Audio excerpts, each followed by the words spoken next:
JNNURM आणि BSUP प्रकल्पात वाटप केलेल्या घरांचे 100 रुपयांमध्ये रजिस्ट्रेशन करण्याचा निर्णय राज्य सरकारनं घेतला असला तरी सुमारे 6,000 घरांचा पालिकेनं ताबा दिला नाही. मात्र पालिका आणि सदनिका धारकांबरोबर करारनामे केलेले नाहीत. या पार्श्वभूमीवर भाजपाचे माजी गटनेते नारायण पवार यांनी पालिकेनं करारनामे करण्यासाठी विशेष शिबिरं घेण्याची मागणी केली आहे.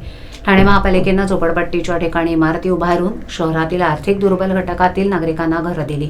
पालिकेच्या समाज विकास विभागाकडून काही वर्षांपासून टप्प्याटप्प्यात 6,020 कुटुंबियांना सदनिकांचा ताबा देण्यात आला. मात्र पालिका आणि संबंधित सदनिकाधारक यांच्यात करारनामे झालेले नाहीत.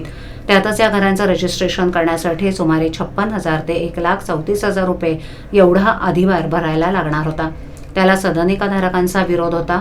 मुख्यमंत्री देवेंद्र फडणवीस यांच्या नेतृत्वाखाली उपमुख्यमंत्री एकनाथ शिंदे आणि उपमुख्यमंत्री अजित पवार यांच्या महायुती सरकारनं विशेष निर्णय घेऊन 1% मुद्रांक शुल्क अधिभारात सवलत देत केवळ प्रतिदस्त 100 रुपये आकारण्याचा महत्त्वपूर्ण निर्णय घेतला. या निर्णयाबद्दल नारायण पवार यांनी आभार मानलेत. या प्रश्नासंदर्भात माजी गटनेते नारायण पवार यांनी सातत्यानं पाठपुरावा केला होता. त्यानंतर आता घरांच्या रजिस्ट्रेशनसाठी पुढाकार घेतलाय. त्यावेळेला शहरातील केवळ 2 ते 3 इमारती वगळता घरांचे करारनामे झाले नसल्याचं स्पष्ट झालंय. मुलामुलींचं शिक्षण, कुटुंबातील लग्न किंवा इतर महत्त्वाच्या कारणांसाठी सदनिका अनामत ठेवून बँकेतून कर्ज मिळू शकतं. त्यामुळे या घरांचे करारनाम्यासह रजिस्ट्रेशन गरजेचं आहे. सध्या त्यांच्याकडे कोणतीही महत्त्वाची मालमत्तेविषयीची कागदपत्र नसल्यानं कर्ज मिळत नाही. याकडे नारायण पवार यांनी लक्ष वेधलं.